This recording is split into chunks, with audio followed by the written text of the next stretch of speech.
the South Wales and North Wales police forces, and the North Wales police commissioner, who is an elected person who oversees the police, was very much like, facial recognition technology is terrible, we're definitely not going to use it, it's awful. But the guy from South Wales, the South Wales elected police commissioner, was very like, this is a great technology and we're totally going to use it.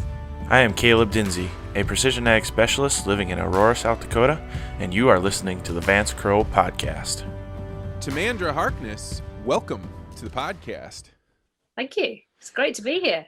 You come highly recommended from one of the most intriguing people in all of the world that I know, Claire Fox, who said, after she heard me talking about steelmanning, she said, oh, if you want to know about how to have great disagreements with people where, better ideas come out of it, you have got to talk to Timandra Harkness. And so here we are. And I'm excited to hear about how you developed an expertise that somebody like Claire speaks so highly of. It's high praise, I must say. Claire is one of the people I most admire in the world. And a lot of what I know about disagreeing well, I learned from her, from doing events with her and watching her do events and run debates. So we go way back. I guess my interest in, I've always done like chairing, hosting, facilitating, whatever you want to call it, like running arguments in public, if you want. I've done that for a long time. And I just kind of picked it up naturally because part of my work is dealing with ideas. I've do journalism and radio, but also in live events. And then the other part of my work is I come from performing. I used to, at one point, I was a professional stand-up comedian. And so I used to MC comedy clubs and keep the audience in the right mood to welcome the next comic on. And it turns out the two things actually fit really well together because both of them you're trying to get a good atmosphere in the room so that magic happens between people on stage and people off stage, but everyone contributes to the events. So that's how I kind of got into it. But then it felt like the more that the state of public disagreement got worse, if you like, the worse the state of public argument got, the more I felt this is something that we need to pay attention to in itself and try and find ways that people can have better arguments, as in not pull back from disagreeing, but disagree in a constructive way and a way that respects other people. I think you can respect other people without necessarily respecting their opinions even, or certainly without agreeing with them. But there's a bit of an assumption these days, I think, to think that if someone disagrees with you, it's because they haven't really understood what's going on, or maybe even they're a bit stupid, or that they're bad people. And I think it's really unhelpful, but it's also just not the case. Mostly, if you bother to listen to someone who disagrees with you, they have their own reasons, which to them are really good reasons. And if you want to change their mind, you really have to know why they do think what they think. And you can only do that by listening to them. So I'm a bit dismayed that this is now seen as kind of a radical idea to actually say, if someone disagrees with you, that's the person you need to talk to and you need to listen to them. And who knows? Maybe you're wrong. I've had things where I go, you're wrong about this because blah, blah, blah. And why do you think that? And then they come back and tell me and I go, oh, actually, you've got a point there. Yeah, maybe I'm going to have to rethink this. Yeah, and in a way, if you can get over the ego part of being wrong, it's actually more fun to have this thing stripped away from you and then be like, now I know this new thing. I had like the weirdest paradox happen a few months ago. I had been hired to address a college scientific group. And they said, well, we're so excited. We want you to talk about it. And we got it all signed up. We did the contract. Everything was ready. And then a few days before they go to print the material and send it out, the administrator, who'd not been involved in it at all, wrote me and said, I see in your title, you're using the phrase steelmanning. And, with a more gender inclusive language, this feels uncomfortable to a lot of people. So I'm wondering if we could call it a different term other than steelmanning. And the reason this is a paradox is because now I have to actually take the time to steelman the argument against the idea that I should change the name of Steelmanning, what would you have done? What would I have done? Well,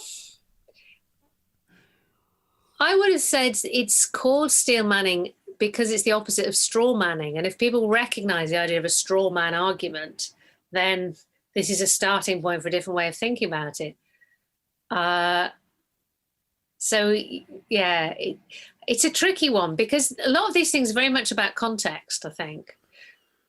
That there are contexts where you want to say you're wrong to be concerned about this because you're missing the point of what this is about. And I think quite often now things about language, people get upset about a word because they assume that it's connected with another word, but actually it isn't. It comes from a completely different root.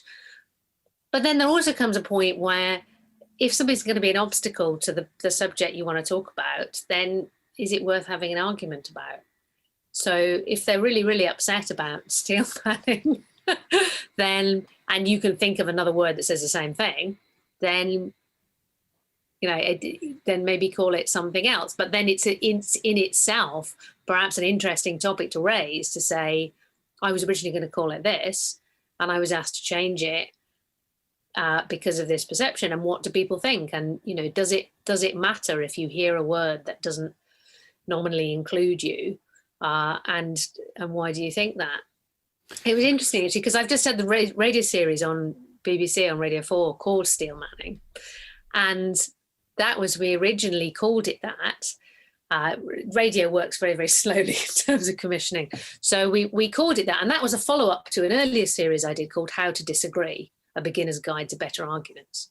But we particularly wanted to use, the technique, which we can go and talk about, the steelmanning technique. So we called it that, and then it went up, and then the word came back down. It's like we're not sure about the title, and actually it was just because they didn't think people would know what it was about. They said, "Is there another title that will explain more what it's about?" And so we came up with a different title, and then the controller of Radio 4 came back and went, "No, actually, I really liked the title because I thought it was kind of intriguing." So we went back to it. But yeah, I mean, it's not saying only men can have arguments, is it? It's saying there's this old idea of a straw man where you build a straw figure, which is really weak, and argue against that. And you can, you must have the Three Little Pigs story. That's not just a unique. Yes, of course. Yeah. Yeah. So well, I don't know. Sometimes I talk about things and they go, "No, this is a weird British thing. We do not have that here." So yeah, it's that, isn't it? You build a house of straw, the big bad wolf comes and blows it down. And it's that idea. You build a straw man argument and then you blow it down. Whereas if you build an argument out of steel to argue against, then you know that your argument is strong if you can beat that. So it's nothing to do with the gender of the person arguing. I really struggled with it. So at first I felt that emotional kind of like F you, right? Like I have precise language. This is what we agreed on. And then I had a friend that I brought it up to like my small network of people and said, "What do you guys think of this?" And my friend was like, "Well, if you go look at the Google that whatever that graph is where you put in a word and you see what its usage is, right?" Yeah. And he was like, "It is relatively new. So you're not actually talking about a term that's been, endemic in the world." But the challenge that I ran up against, and the reason I eventually said, "This is the title, and if you don't want it, then that's okay, but this is what we agreed to, I just will back out," was that every term I tried to use that would replace that would lead people further away from the ideas that would help them learn how to do this. And steelmanning is actually difficult to do. Like it is one of those arts, not unlike learning how to do stand-up comedy or not unlike learning how to play an instrument, because at first you understand the concept. I'm going to take the other person's argument and I'm going to make it as strong as I possibly can and then argue against it. But when you get into the nuance of steelmanning, it takes real practice and you're going to fail. And so if you take an idea and say, "But we're going to call it this other thing," then the very thing I've been asked to do, help young people be prepared for a world where they can push back on people that are against the science that they're publishing, then I'm not doing them any favors. So I don't know if I did the right thing, but I definitely hammered on it as hard as I could. Yeah. And did they accept that in the end? Yeah, I think because there was no time left. I don't think I won an intellectual debate, and I think that's why your connection between steelmanning and comedy is so interesting, because like there's something to do with comedy where you have to be present and you have to be acknowledging what the other side is saying and thinking, but it's got to be in that moment. And so I like. When you got into comedy, you couldn't possibly have known it would take you to this world of steelmanning, right? No. I mean, no, it's gotten me all sorts of things. It also kind of led in a roundabout way to me going back and studying maths and statistics. And I'm now a graduate statistician. I would never have foreseen any of that. But no, I mean, I got into comedy, I think, because the bug got me and I wanted to try it, and then I found that people laughed at me and I couldn't stop, and basically I think similar to a lot of people. But that's really perceptive what you said about you have to be present and you have to acknowledge, because I think a lot of people when they start out in comedy, they think that the important thing is to write funny jokes. Now obviously you need funny jokes. You can't get away with indefinitely being on a stage as a comedian and not having funny jokes. But actually that's not the most important thing. The most important thing is the rapport between you and the audience, the relationship between you and the audience. And a lot of that depends not just on you projecting yourself and coming on with an air of, I'm here, I'm funny, I'm really charismatic, you should listen to me, but actually exactly what you just said, acknowledging what is happening in the room. Because sometimes you will misjudge something and you'll make a joke or something that it goes a bit far maybe for that particular audience, or maybe something else has happened in the room with that audience that you're not aware of, and so something that you thought was a little light joke actually turns out to hit a nerve, or you just misjudge the mood. There's a lot of variation between live audiences. I've seen a lot of comics who, like me, started off there were a lot of comedy clubs in London with quite similar audiences, city audiences, quite politically soft left, liberal. So would tend to agree on things, and often the comics would be from the same background. And so I've got this wonderful actor who loves it, la la la. And then you go out of London, maybe only a few miles to a small market town, and do the same jokes, and people are sitting there going, well, we don't find that funny at all.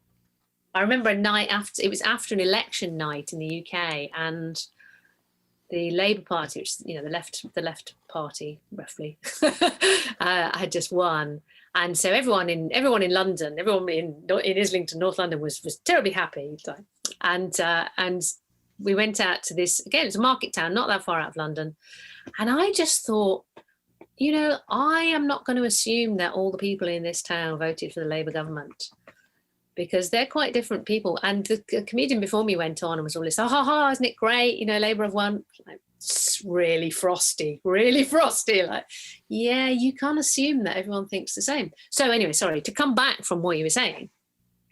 So that ability to actually listen and sense and see what's going on for the other people, I think is just as important as being able to write funny things, and the ability to acknowledge it, the ability to go. And I would have ended up talking to myself in the audience's voice. I used to I made jokes about some jokes about the royal family, and that would always be a bit like, are they going to come with me on this, or are they going to be a bit offended? And I would end up going, no, Timandra, we're all monarchists and we're going to take you outside and chop off your head. And that would be fine. And then they would go, okay, all right, we can see that you read the room.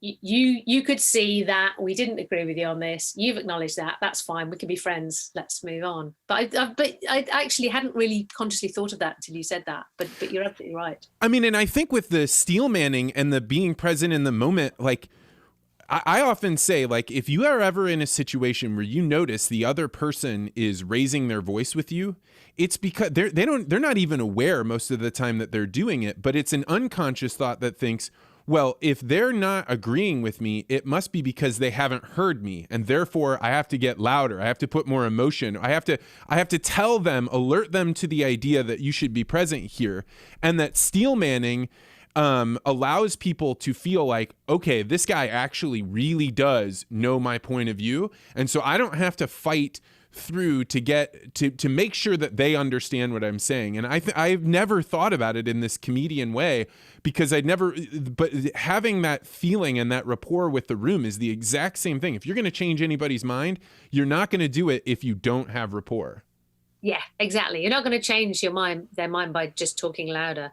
I mean, this is like, yeah, it's famously the thing the English are meant to be really guilty of is traveling around the world, possibly to countries that we've invaded in the past, and not speaking the local language. And when people reasonably don't understand us speaking English, we talk slower and louder. I mean, that's a joke. I hope it's not always true, but that is the joke. It's like, why they didn't understand me speaking the language which I speak. They don't. I know I shall speak louder and slower, like it's somehow their fault that they don't understand. Yeah, that's really well observed. So when you're doing Steelmanning as a production, right? You're putting together a series.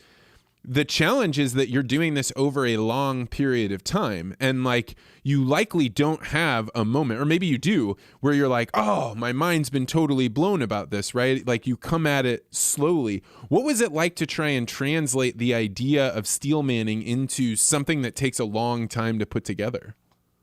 Well, it was partly challenging because each episode was only 14 minutes long, so you had to compress a whole argument, a whole theme into 14 minutes. And obviously we recorded longer and edited down, but even so, it's quite tight. So we played around with different format ideas. And what we ended up with was, the idea is that I would try and steelman things that I thought, as in try and find somebody to disagree with me with the strongest possible arguments against what I thought on 5 different topics. And then but then there would be a kind of a staged process where, first of all, we'd have an initial like sparring match, if you like, where we just kind of get the sense of what are the key points that we disagree on, but then send them away to get their arguments strengthened up even more. And then they come back with their arguments strengthened to try and give me a good hammering intellectually, and then see if I did change my mind, or even at least go, okay, I haven't changed my mind, but I can see that my arguments weren't good enough, so I'm going to have to do better. And what we ended up doing was that we would send them away to be coached by someone who disagreed with them. So it was kind of, we were putting them slightly through the same process. We'd get somebody who agreed more with me than with them to give them, one of them said like from behind enemy lines, giving them the insider tips. And that was quite funny. And obviously I didn't hear this at the time because that would have been cheating. So I'd kind of have an initial conversation, send them away to get coaching, which I didn't hear. And then they would come back with the best arguments. And some of them were really honest and said, oh, well, I got that argument off Kevin. He told me that would work. And some of them weren't. And it wasn't until I listened back later, I went, why didn't he use this other argument? Because I would have really found that hard to answer, and he didn't. So that's brilliant. That's definitely like, and it makes me think about the sensation you have when you're arguing is that I must win right now, and that right now is what matters. And just to have that time delay, and then to have somebody be thinking about it and then planning to come back together, you inherently would have better discussions. In fact, the person is probably more interesting the second time.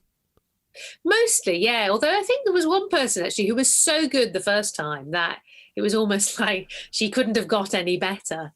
But yeah, it's definitely, and it happened over a few weeks altogether. So relatively compressed, but people certainly had at least a day or two in between to think about it, and so did I, to have to think about it.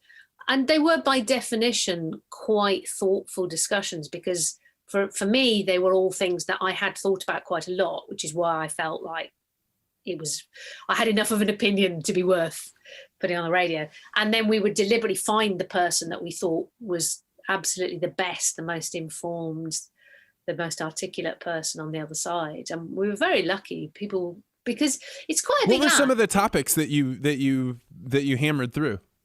Okay, so for example, should the police be able to use facial recognition technology routinely as part of policing? And my view is they shouldn't. They should be able to use it in very particular situations, but they should be able to make a case and get a judge or whoever to say that it's particularly allowed on this occasion because it's proportionate. And in the UK, I think we're at a slightly earlier stage than you're in the States in discussion about this, because the police have kind of started using it a bit on the quiet. And then a few people have started protesting about it, but it's not really become a big issue. But there is one police force that has been quite gung-ho about using it. It's been quite like, this is great, we're going to use this. And it's in South Wales, because we have our police forces they're all kind of separate. They go by area, but they're kind of separate from other governmental bodies. It's just slightly weird. It's almost like a federal police force. And and Wales is interesting because there's the South Wales and North Wales police forces, and the North Wales police commissioner, who is an elected person who oversees the police, was very much like, facial recognition technology is terrible. We're definitely not going to use it. It's awful. But the guy from South Wales, the South Wales elected police commissioner, was very like, this is a great technology and we're totally going to use it. And we're not ashamed. And we got the South Wales police commissioner to basically come and argue with me. And then to strengthen him up, we got in a guy that I'd met in California who now chairs the Oakland Privacy Advisory Commission. He's called Brian Hofer. He's an attorney, but he's been very active in privacy campaigning. And in fact, he was involved in San Francisco banning the government use of facial recognition technology, and he's gone around and advised people. So they had to do it over Zoom, obviously. So we got him to coach our police commissioner guy. And people like that, I actually felt it was quite good of them to take it on and come on board, because you're asking them in public to get involved in an argument about something that is quite important policy for them, and to be very open about their methods of arguing, if you like, about the way they make their case. Whereas I think in the real world, people like that are more likely to go off in private and go, well, we want to do this. How are we going to put this across to the public so it sounds fine?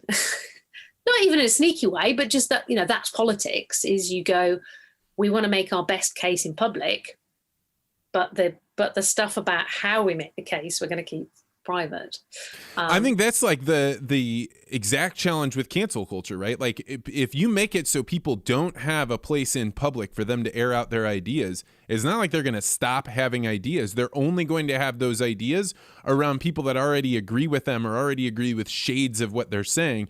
And so the echo chamber is real. And I've definitely watched it happen to myself, where you start with the kernel of an idea, but the only people you can talk about it with are people that are just like you, that already agree, that are not going to leak that idea out. And eventually that idea gets warped and turned and bent, and it's not good. But if you try and take those ideas out into the public, you'll be, torn apart just for trying to have them in general. Yeah, definitely. And I do think that's a real danger. And I notice it with people who never get their ideas challenged because their ideas are just widely considered to be self-evidently good. So I've done some radio series called Future Proofing with a guy called Leo Johnson, who's very into environmentalism. And sometimes there'd be a program, I think we did one on the future of energy, and he was very like, we should just all go renewables and solar. And I was like, well, those are good, but they have limitations. And this is why we should also go for things like nuclear. Which was actually, that was another topic in the Steelmanning series, was nuclear power. And sometimes we would get into arguments, and I would see that he was just not used to having to argue a particular case, because he'd never met anyone who was prepared to say, I disagree with you on this, because it was either people who just went, well, I don't like the sound of that, but I haven't really got a coherent case, or people who are like, well, I don't know, I'm just going to keep quiet because everybody thinks this is good and I don't want to look like the bad guy. And actually, if I actually said, but, I don't think nature has an inherent value. Nature is valuable because humans value it. So that's why nature has a value. It's because we humans value it. And if humans weren't here, there would be no value to nature because there would be nothing to value it. And he was just baffled that anyone would say nature had no inherent value. You could tell nobody had ever argued with him on that point. And I just think that's really bad, because let's say I'm definitely not right on everything. I'm sure there'll be things that I will in future years look back and go, I was wrong to think that. But you have to test your beliefs by having people in good faith really make it. I'm totally in agree. I spent 5 years as a spokesperson for Monsanto. So many people view this company as pure evil. And what I would find was I thought that I had to go down to the prison gym and pump iron and become so well adapted to this argument and understand every little nuance before I went out to the public to speak. And what I realized when I encountered people was that they literally had never met anyone that was like, no, I think GMOs are really positive and they have these other benefits to get rid of herbicides and here are these things. Like, never. And so for them, they literally, it was like water to them. It was, everyone knows GMOs are bad. Everyone knows that organic is inherently good. The only thing we're trying to figure out is how can we make organic cheaper and quit letting industrial companies run the world with GMOs. And so, like, anytime they encountered some different idea about that, it was almost too easy. Like, I really did expect that I was going to be like, boxing and sparring all the time. And I had to realize that, like, my coming in that way only made it worse. In fact, I just had to just gently be like, hey, there's another way of thinking about it. And it would kick off all these discussions. Yeah, I can imagine. That's it. Exactly. It's another one of those conversations where, I mean, I think it's always been that way. Certainly, I look back when I was younger, I thought nuclear power was terrible. And all the reasons why I thought it was terrible were just, you go and you hang around the right people and they give you all the reasons, and you're like, there, good. But actually, it had just come from, well, that was the kind of thing that people like me believed. And the people that I hung out with believed. And it fitted with a lot of instincts, which are, nature is lovely. And, invisible dangers are not good. It's like kind of very basic things, and all you have to do is plug those into nuclear or GMOs or whatever, and it's a very easy thing if you don't have somebody coming back and saying, but look, what are we actually after here? Are we after providing enough energy for everybody in the world to live the kind of life that you and I live, where we have electricity and hot water and we're near a hospital and we can talk to each other across thousands of miles and all this? If so, then we're going to need a lot more energy. So how do we go about getting it? And then it becomes a practical question. Or, with GMOs, are we after a world where we waste less food, we lose less of it to insects, people can make a living farming, and we can all have access to tasty, nutritious food, a variety of food at different times of the year? Well, if we agree on that, then it becomes a practical thing of how and what are the advantages and disadvantages. Of course, then the interesting thing comes that sometimes you don't agree on those basics, and you realize that when people say I'm against these things, what they actually mean is, to me, the purity of food or the purity of our relationship with nature is more important than providing enough food for everybody. Yeah, I find that perhaps they go, well, if there's not enough food for all the people, perhaps we need less people. And I think that's why, there's that phrase in philosophy, like the very first day you go to take logic class, they say, he who controls the definition controls the argument, right? And you think about, like, when you start thinking about what is it that we want, however you define what that is, whatever you can get everybody, or like what is good or what is, and you have these nebulous, vague terms that normally don't get defined, that without those definitions, you will always argue at cross purposes, because the thing that the other one side is trying to get to has nothing to do. It's totally divorced from what the other side wants. Yes. And I think, I mean, that's one thing I find interesting, that sometimes arguments are not the argument they initially appear to be. So sometimes they will appear to be a pragmatic argument about how you get something or what's an acceptable level of risk. And then actually, when you start to pull it apart, you realize that's not the argument. The argument is, what are your fundamental priorities? Is it about all human beings having plenty of something, or is it about some idea of purity or whatever it is? And I think conversely, sometimes you get arguments that appear to be principled arguments, but actually are about different interests in society, that, you know, what's good for you isn't always good for me, and so on. So I think for me, that's always one of the important things to tackle at the start, is to go, let's see if we can dig down and, by, as you say, trying to define what is the thing that we're arguing over. You might actually find that the agreement is one layer below that. The disagreement, rather, is actually below that. The disagreement is on what it is you're arguing over. What is the thing that we both want? Is there a thing that we both want? Maybe there isn't. Maybe we want completely different things, and that's why we disagree on this seemingly. And then the more interesting argument is the one underneath the surface. Like, if you can find out what are you actually arguing about, that's when you start saying, oh, that person literally has a different worldview than I. Not just that, like, they don't understand the nuances of economics in the way that I do, or they don't understand, you know, how farming works in the way that I do. They literally want something else as the end result of where they're going. Yeah, exactly. And you know, and that's always going to happen, obviously. But I think we're not always honest about that. I think we sometimes, but I guess, I mean, yeah, it's like what you just said, I guess, about controlling the argument. If you frame the disagreement such that nobody is going to question what it is that you fundamentally want, then you're always fighting on the battlefield that you choose, and the other person is never going to win, because they have been forced to accept the goal that you had in mind. Yeah, so there's a concept, and I'm not sure if you've ever heard of the intransigent minority. It's the idea that Nassim Taleb talks about. No. So this is worthwhile to explore. So Nassim Taleb talks about this concept that we think the world changes because if all ideas have some like Bell distribution where most people are kind of in the center, they're like, hey, whatever, you know, we want policies that are against climate change. And you think, well, the way that changes is that the mass of people move from point A to point B, or they shift in one direction. But he says that's not actually the way that it works.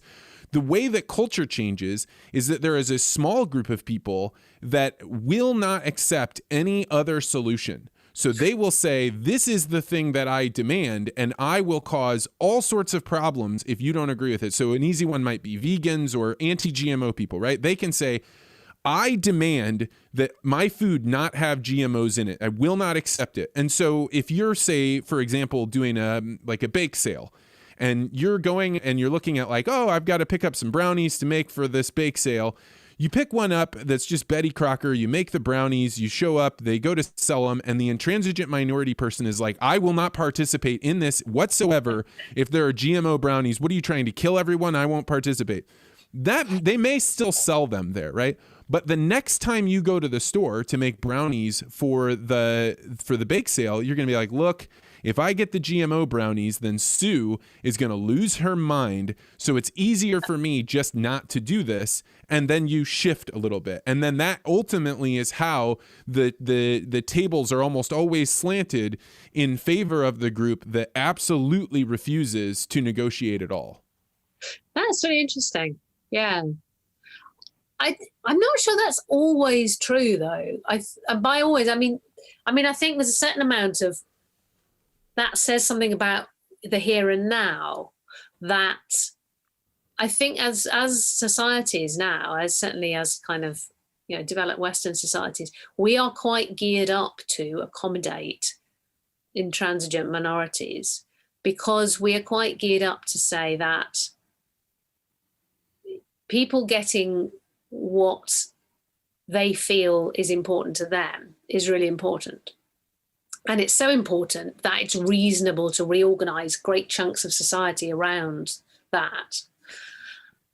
However unimportant that seems to the rest of us. Now, obviously, there's a really good side to this, which is things like religious toleration. It's like, just because only a small minority of people follow a particular religion, it doesn't follow that you should go, well, tough, you're going to have to live your entire life in ways that transgress your own fundamental beliefs, because it's very inconvenient for the rest of us to provide what you want and what you need. So I think, in that sense, it's a very good development that, in fact, we can be actively tolerant of people with quite niche beliefs and values. But I think there's also an unhealthy thing about it, which is a kind of relativism that says, well, what do we lose if we all give up a future where we eat butter because some vegans think that that's a really important value, even though the rest of us don't actually think that, really. They haven't convinced us and they haven't made the case. Then I kind of feel like we're laying ourselves open to giving up things that might be important, whether those are freedoms or values that are more universal, if we don't actually think, well, what are you asking the rest of us to give up by this? And are you asking the rest of us to give up? And because that's the other thing is, lots of people are quite capable of having their own beliefs and go, well, this is my belief and this is how I'm going to live. But, you get on with it. I'm kind of thinking, I suppose, because one of the other steelmanning programs was about whether we should all be vegans. And it's got this wonderful woman to make the case that we should, called Kay Peggs, just really, really thoughtful and, really made me actually think about the moral basis of it. And that's interesting for me because I spent years being a vegetarian. I started when I was a child. So I was a vegetarian for 18 years. And when I started out, it was quite unusual. I mean, certainly veganism was almost unheard of. I knew a couple, but they were quite odd. It was not a usual thing. Being vegetarian was unusual enough. I ate a lot of omelettes for many, many years. There was not this thing where you'd go now and you go to absolutely any restaurant or fast food chain and there will be something for vegetarians or vegans. It wasn't like that at all. But there was no sense that just because I had got this thing that other people should rearrange their lives for me. It was like, okay, well, that's fine, but we're not going to rearrange society for you. Whereas now I think there is this sense of, actually, this is my belief, and it's not enough that you should give me elbow room so that I can live as I want, but actually you all have to live as I want. You all have to accommodate and value my beliefs. And of course, you then get situations where two incompatible belief systems come into conflict because both of them want other people outside of their own belief group to live according to their beliefs.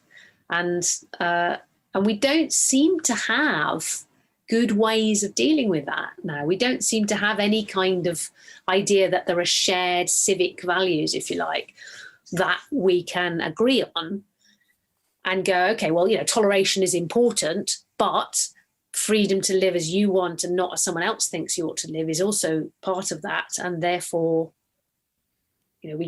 everyone should have this much room, but not encroach on, whatever it is. So we just don't seem to have that space for letting the intransigent minority get on with it without everybody else going, oh, so do we all have to give up butter then?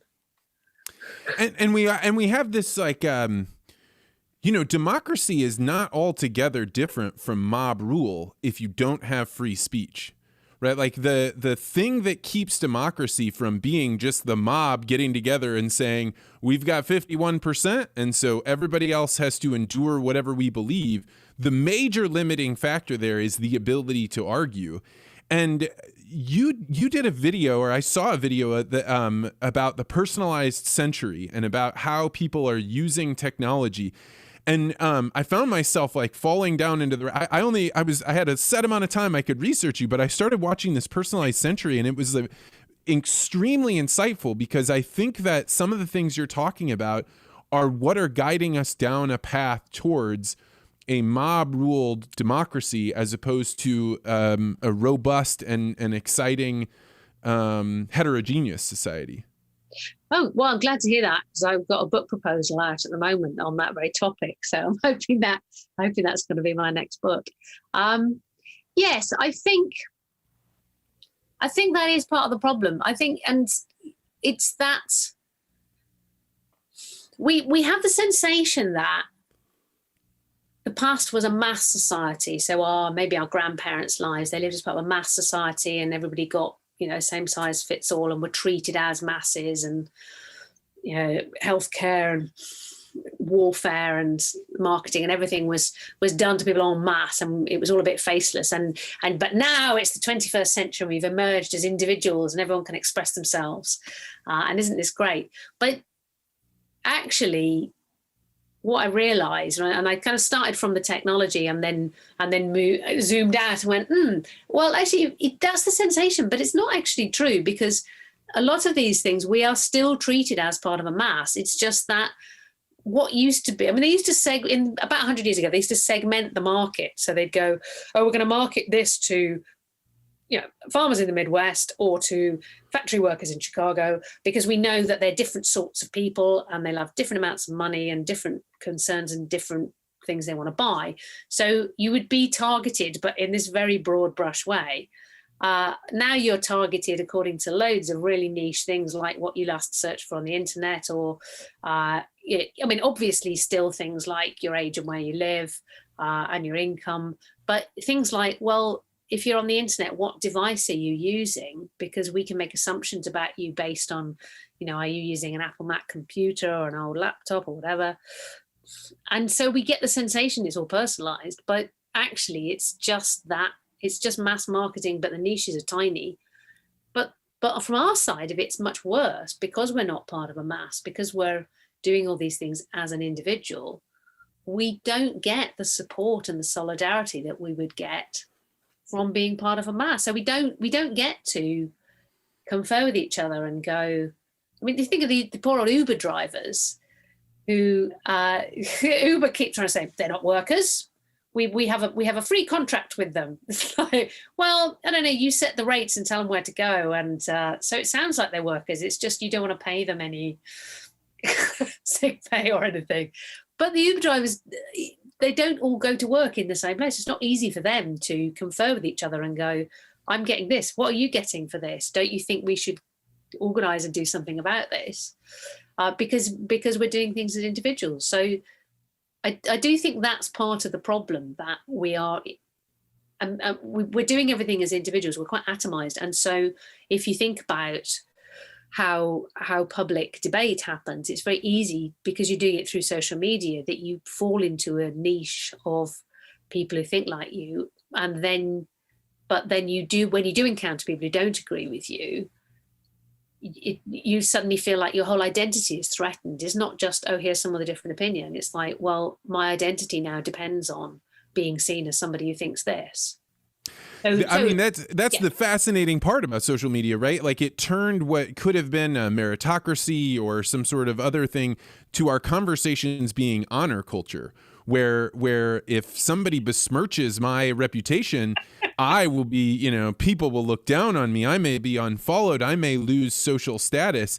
And when we had institutions like churches and community groups, the thing was, you might have your beliefs, but you had to moderate them, because if you were going to see this person in church next week.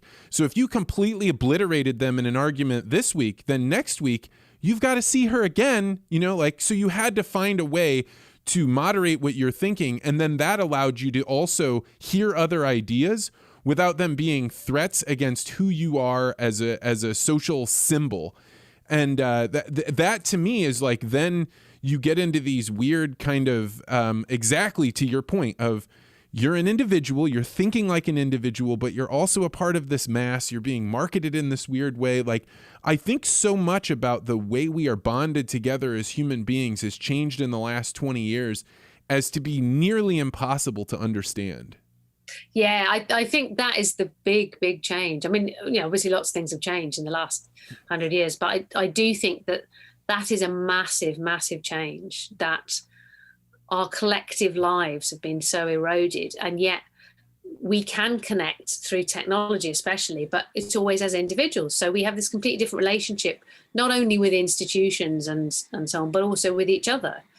It was interesting, actually. I was at a kind of virtual conference over the weekend, and somebody was talking about their research into debate on social media and how they'd gone into the research with all these assumptions about how it's social media that's terrible, that makes us all so angry.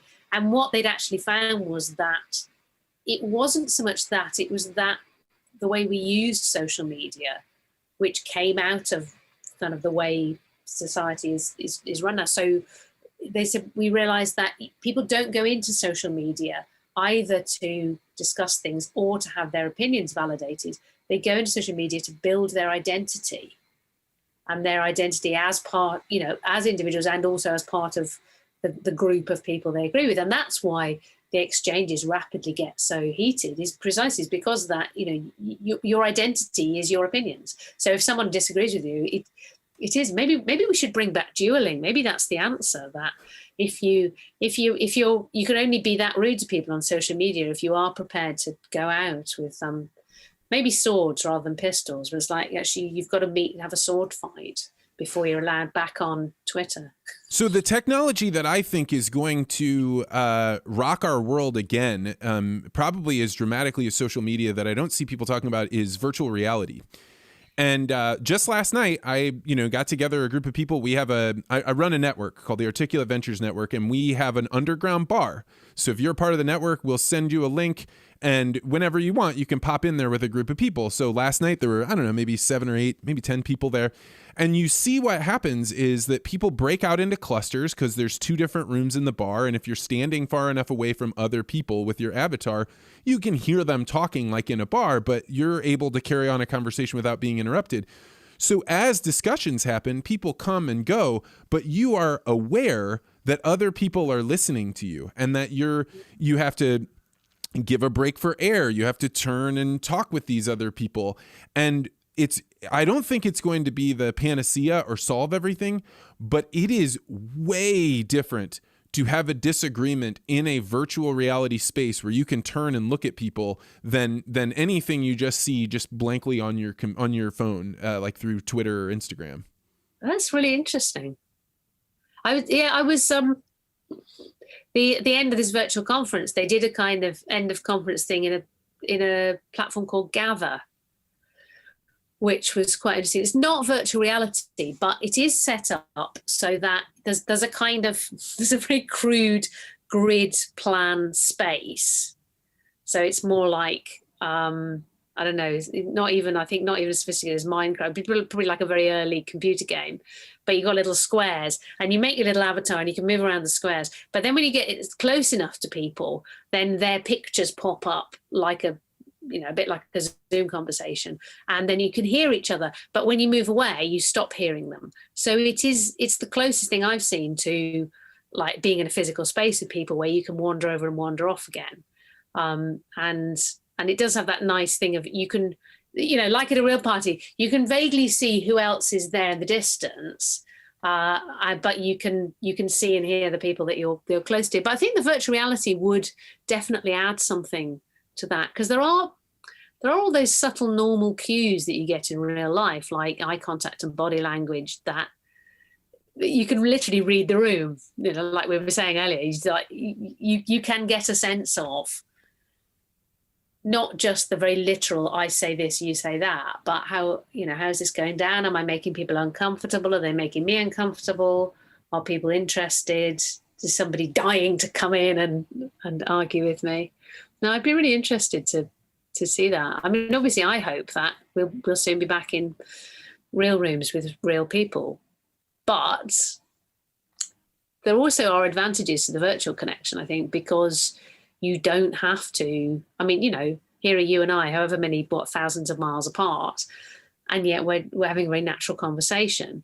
And I think that won't go away, because it's really nice to be able to bring in people regardless of distance, or people who've got 3 kids at home and can't just up and off and travel hundreds of miles just for a couple of hours meeting, can be involved in things.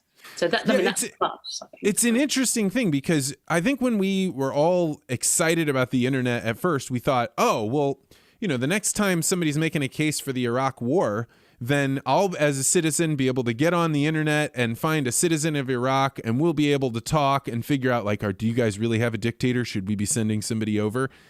But that's not at all what ended up happening, right? Exactly what you talked about with the personalized century and people being in these like clusters on their own and not actually getting out. But I actually didn't let you explain very well your kind of overall premise of the personalized century. Where do you think that the century goes if it's this personalized? Well, this is one interesting thing, because I've been thinking about it for probably a couple of years now. It came out of previously just writing about big data and technology, and starting to think, actually, there's something interesting going on here, which is more than the tech, and I have to look a bit wide, and realizing that there's psychology, there's economics, there's politics, all these things are converging. So I kind of slightly schematically say, you can look at it's the coming together of 3 strands, which is the technology obviously makes it possible, because the technology is not fundamentally different from like the Hollerith desk that sorted the American census file cards in the 19th century. It's just much, much, much, much more sophisticated than that. But it is much more sophisticated, and we carry it around everywhere. So we're always connected. But equally important, I think, is the fact that we simply have much more choice. So we have choices that our grandparents didn't have. We have material choice because, the developed world is much wealthier. But we also have social choice because politically and socially things have freed up. So, you don't have to get married to somebody of the opposite sex, have children. Women don't have to give up work to look after the children, and so on. It's like you genuinely can not do that. You can get married to someone of the same sex. In certainly most Western countries, you can adopt children. You can not have children. And those things are not just legal, but widely socially tolerated. So you really can choose how to live. But also the kind of the primacy of identity as the way we understand ourselves in the world, I think is really key, because sometimes I would look at the technology and go, but now we understand so much more about all the data that's collected about us and how we are profiled and targeted and manipulated, really. We see a menu of things to choose from, but we don't write the menu. Somebody else has pre-written the menu, and we go, oh, isn't this nice? I've got choice. It's like, yeah, you've got like 4 choices. There's a million choices there. Someone else has decided. And I just thought, why do we keep coming back to this? Because there's obviously something in us that it appeals to. And I realize it's this thing of, if your identity is both really important to you, it's really like, who am I? What's my identity? Or even what am I? Like, how can I define myself in terms that other people will recognize and respond to, is really important. But it's also because we have all these choices, because we're not constrained by having been born in a place to certain parents, there's always that slight arbitrariness about it. So you go, this is my identity, and you must respect it, and you must, I am one of many, many intransigent minorities. This is who I am, and I insist that you recognize and respect me for who I am. But there's a little bit of you going, but I chose to be this person, which means that I could have chosen to be somebody else. So there's always the chance that, maybe I don't fit into this group after all, or maybe maybe if people don't actually recognize me as part of this group, maybe I'm not. Maybe I will drift off and be something else. And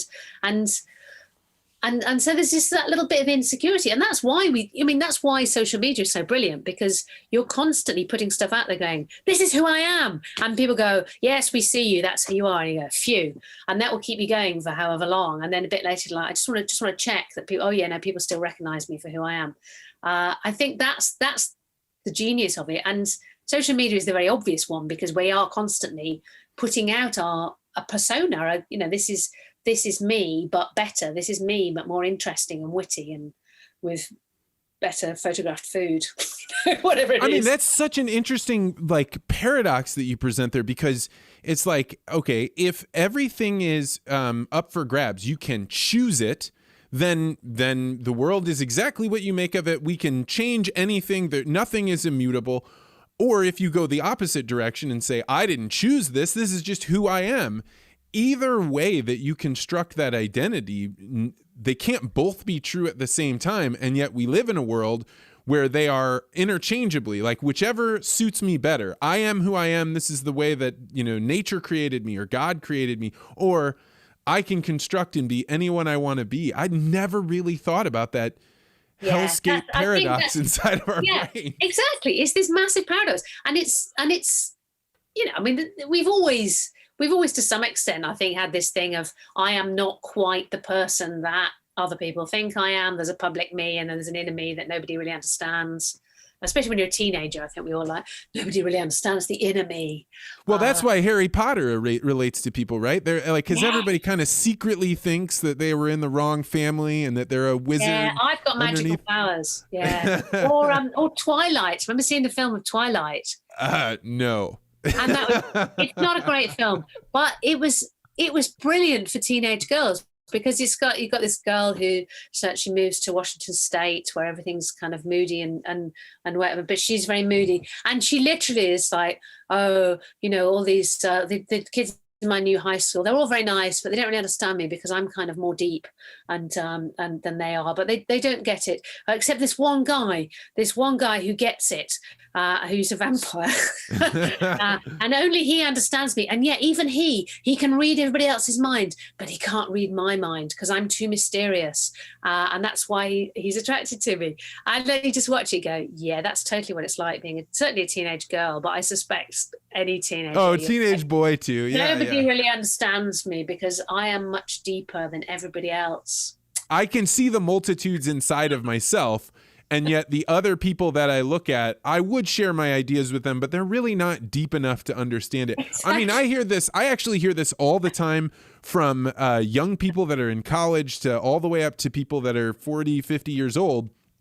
And of course, right? It's that blanket that we wrap around our ego to make it so it's like, look, the suffering that I endure in this world, or the challenges I endure, I am special. And that's what makes all of this worthwhile. And you don't want people not to feel that way.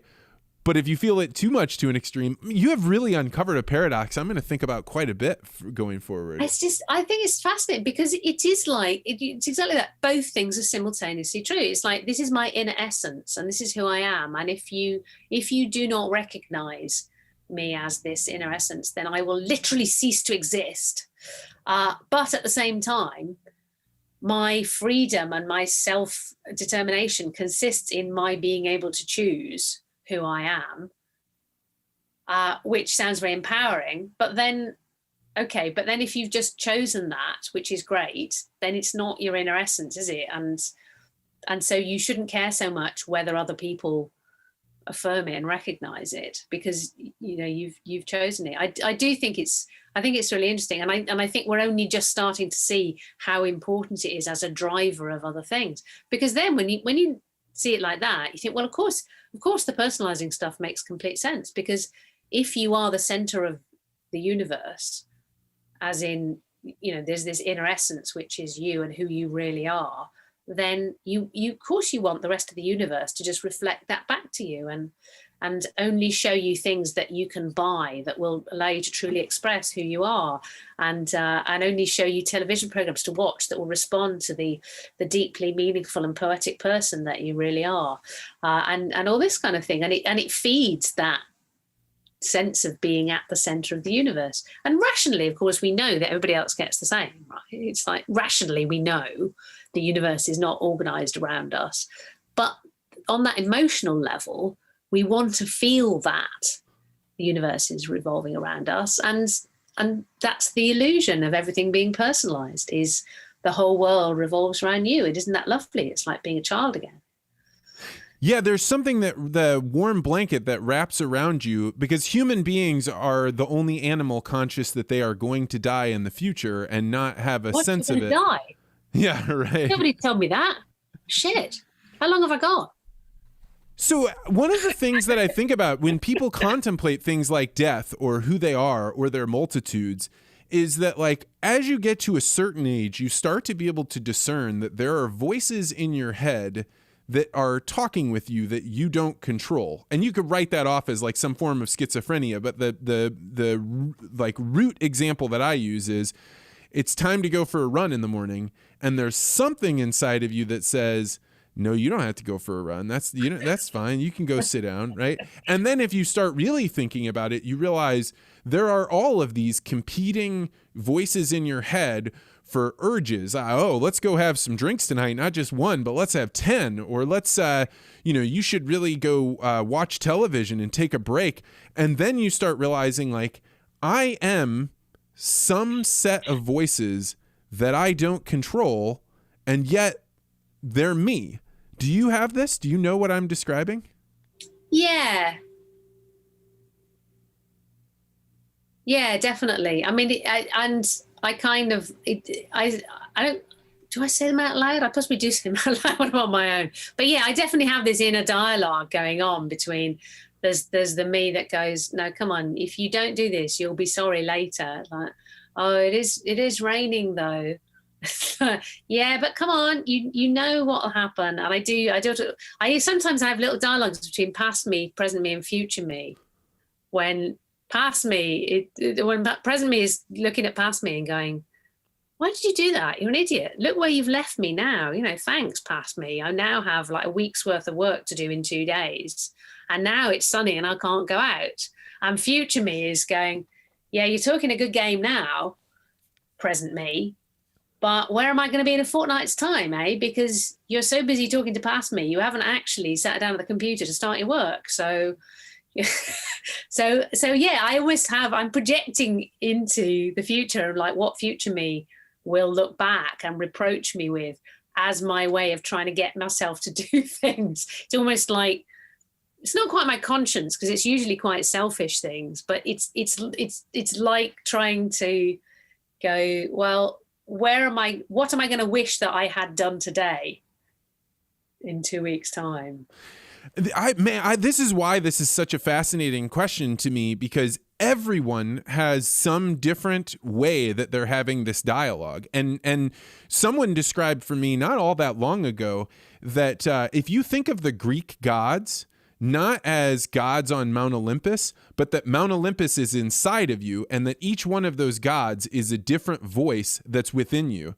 That was like, all of a sudden, these people, the Greeks that I would roll my eyes at, like, how could you possibly believe in Aphrodite and Hades and all this stupid garbage? All of a sudden, you're like, oh my God, this explains something so deep inside of me that I don't even want to look at it. It's scary.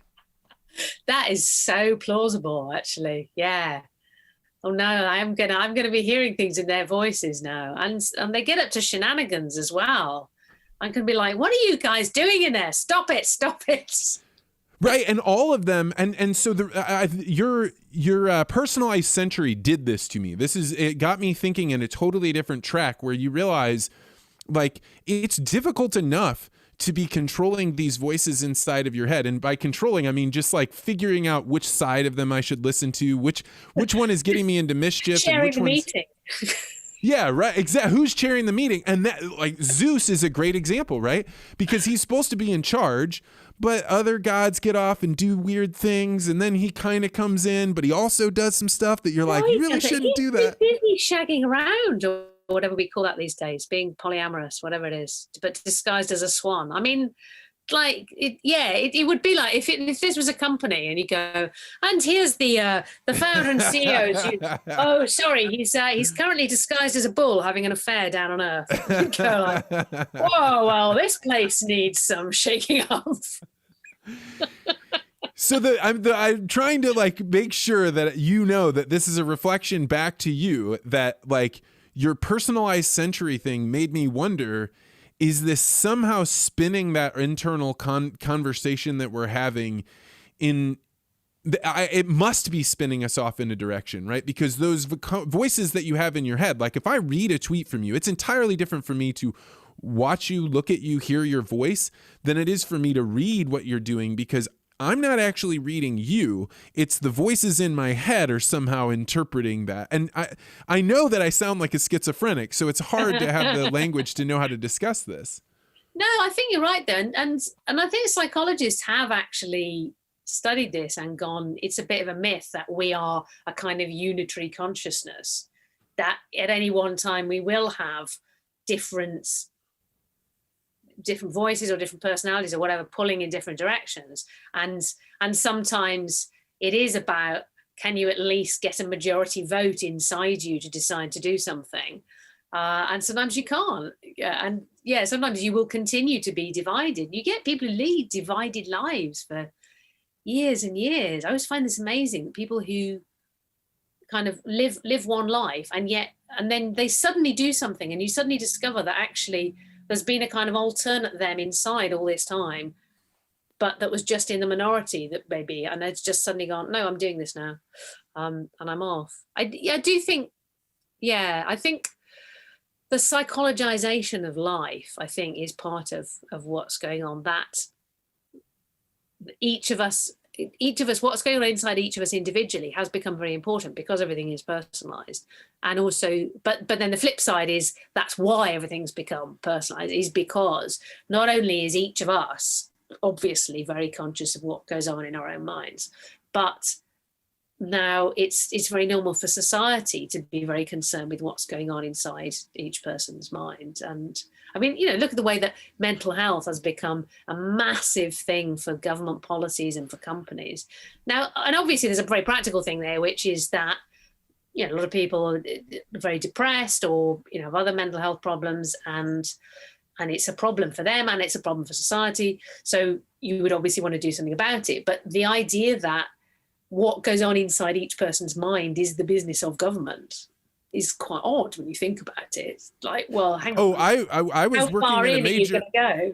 I was working at a major corporation when they started doing unconscious bias training, and you had to go. And for me, this is one of those things where it's like, all right, let's really think about what we're doing here. And I went to the top legal compliance, and I was like, I just want you to be aware. At some point, somebody could say to you, you are allowed to test for a bias that is inside of me that I myself do not know, but now you are going to have a piece of paper that tells you about it. Let's say your test is even accurate.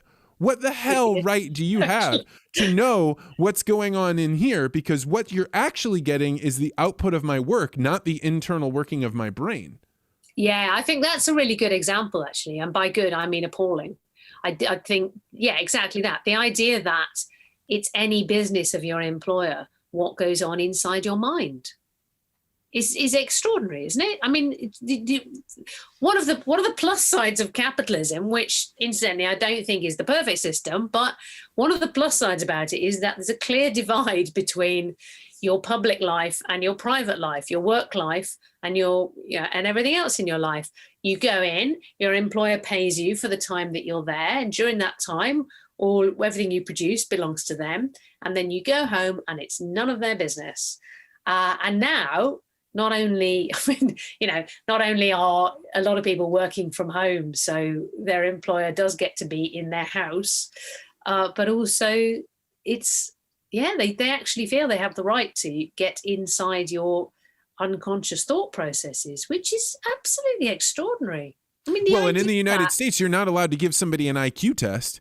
but under the guise of like safety and these other things, you're not allowed to find out, hey, how does this person think spatially, and what's their verbal rating, and let's do that. That's why the college education became as valuable as it is, because we set up a system where you pay for a piece of paper that demonstrates what your IQ is, but it doesn't really have anything to do with whether or not you're able to do that job, because the company's not allowed to test that.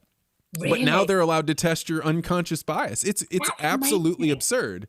It is absurd. Yeah, it is. And I do think exactly. That's the very, very dark side of this obsession with people's individual psychology. And also is this idea that that's where the answers to things lie, that you get a massive social problem and you go, well, the answer to this is inside people's psychology. Like, is it though, really? Is it like maybe on a government, it's like either it's none of your business, or there is actually something you could do on a social level that would resolve this, or at least help it.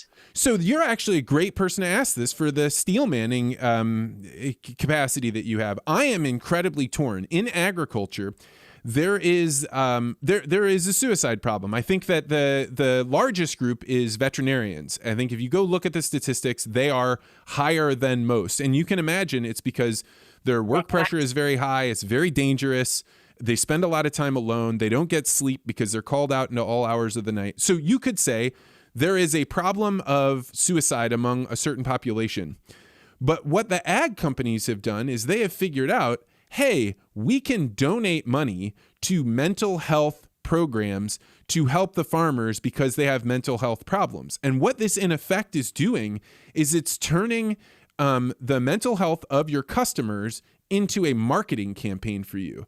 And I don't want to denigrate it, because I could be wrong. Maybe that money is helping and people need that outreach, and I am incorrect. But to me, it feels so deeply cynical to have a company donating money that their customers not kill themselves, that we're in a dark place. So how should I steelman out of this idea? Okay. No, this is really tricky, because I'm like you. I have an instinctive thing, which is, well, is this there's two things, isn't there? Is this going to help? Is it actually effective? Is it going to do anything to make the situation better? And then the other one is, are you cynically trying to look like the good guys while not changing anything that you do by donating to these charities? I mean, it is really tricky because there is a problem, and especially I think in farming communities, I think it is a big problem, and I don't know what the answer is. But often with these things, you think that there's probably very deep set reasons for this, and giving some money to charities isn't going to address those. I mean, is the problem that it's actually really hard to make a living as a farmer, and in addition to that, you're socially isolated, and the hours are really antisocial. And people are moving out of your communities, so you have fewer friends, and maybe you're less likely to find a life partner and things like that. Sorry, anyone listening, don't get more depressed listening to this, by the way. I think I'm really worried now. Well, no, I mean, I think that it is. But it's like none of those things are going to be solved, really, are they, by having a charity? I mean, it's important to have somebody to reach out to in your dark moment, but if there must be reasons why a lot of people are that depressed. And unless you actually address those reasons and say, well, are we expecting too much from people to live relatively isolated lives and work really hard and still not really make an amazingly good living? Maybe we really need to look into the market for food. Maybe we need to pay more for food. I mean, I think it's interesting to see in different countries, people have very different attitudes to what government should do. I can imagine the UK, the government would say, we need to put money into revitalising rural communities and maybe trying to get other businesses and industries going in rural communities so that towns stay populated and young people stick around. And maybe small town colleges need to be places where young people want to stay and go to, and not just up sticks and go to the city. And maybe those kinds of things would help. But none of those are really, a mental health charity isn't going to do those things, is it? Yeah, I mean, I try not to be cynical because my belief is that the darkness can come for all people, right? Like the thing that gets you down, and that in effect, the only way out is to have some principle, something that you're working towards. And so for me, like, I am careful because my immediate knee-jerk reaction is to say those charities are doing something cynically wrong and they're getting wealthy off of a cultural, massive, sad cultural change that's happening. But then at the same time, like, I don't want to be wrong, right? Like, if this is helping people, I don't want to mess around with something that's important. But I think that the biggest challenge right now is that in that world, empathy becomes the number one thing, right? People say, well, we must have empathy first. You have, the highest virtue, or one of the high virtues, is empathy. And I don't think that it is.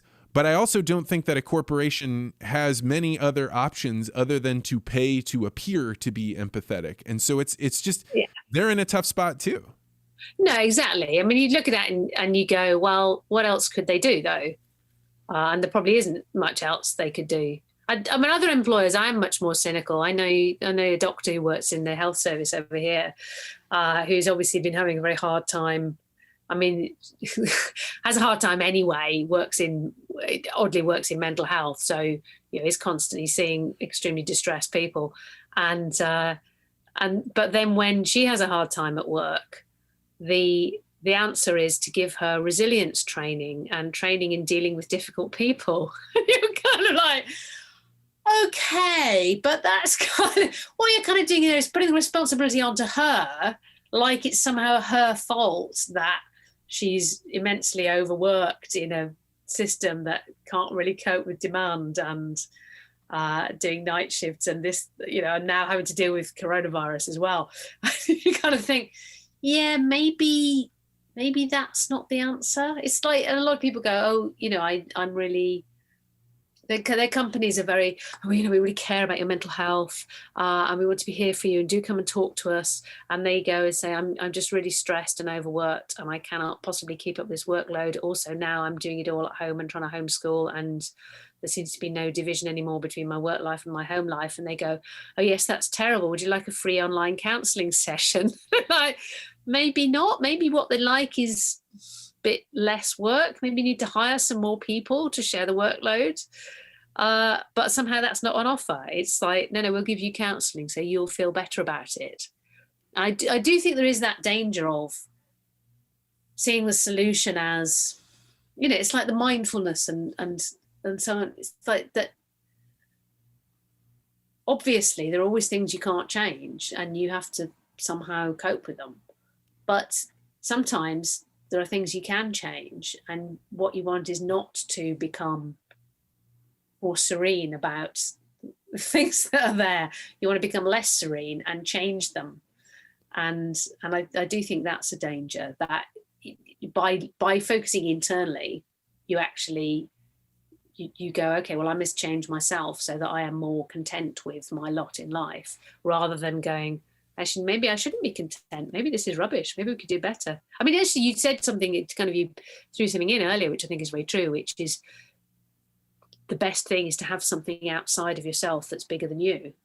And I mean, I think that's a general rule for being a good human, if you like, is to think in terms of something bigger than you and that will maybe go on after you've gone. But I also actually think as an individual, just for sanity and happiness, it's much better to have something outside of you to focus on. And I certainly, when I've had very dark times, that's the thing that's got me through, is not sitting thinking about how I'm feeling, but actually having something outside of me that I felt was so important that I was going to drag myself out and go to work, even if I'm sitting at my desk with tears running down my face. It's like, this is really important, and it's more important than me. And then with hindsight went, well, thanks, person who got me in to do that, because actually you really pulled me out of a hole, even though that's not why you were doing it.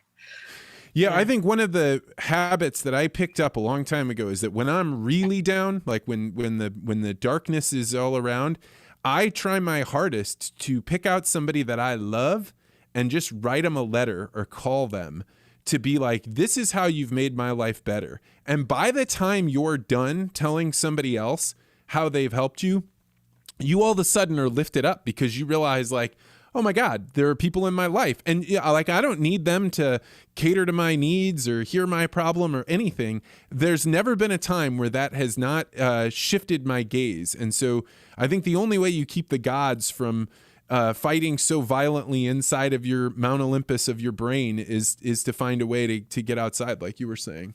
That's great. I'm going to remember that one. Yeah, I do. I think that, and I think again, this is one of the reasons why I think the personalized century is a bad thing, that it encourages us to look inward and not outward. And that even other people, it's like we become a bit obsessed not with what they're doing, but with what they think of us. So isn't it the old joke? It's like, well, enough about me. Let's. Why don't you talk about what you think about me? and that's nobody ever got happy doing that because, and it's. Well, it's the gods looking at themselves in the mirror aren't any happier, right? Like they need something to build, they need something to work on, they need something. Yeah, exactly. Yeah. Well, Timandra, this has been really good. I would love to have you on again, but I am certain that people in my audience will find what you're doing great. If people wanted to like support your steelmanning or your work, what could they do to support what you're doing?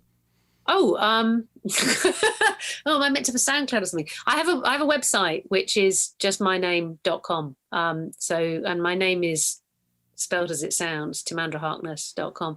And there are links there to all the stuff that I'm doing and have done.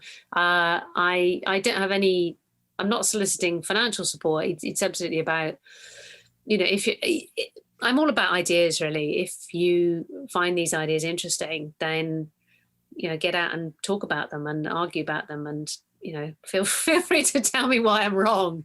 That's how I have mostly learned all the things that I've learned. Well, you have a fan in me. I am so glad that Claire Fox connected us, and thanks so much for coming on. It's been a real pleasure. I've really enjoyed it, actually. Thank you very much for having me.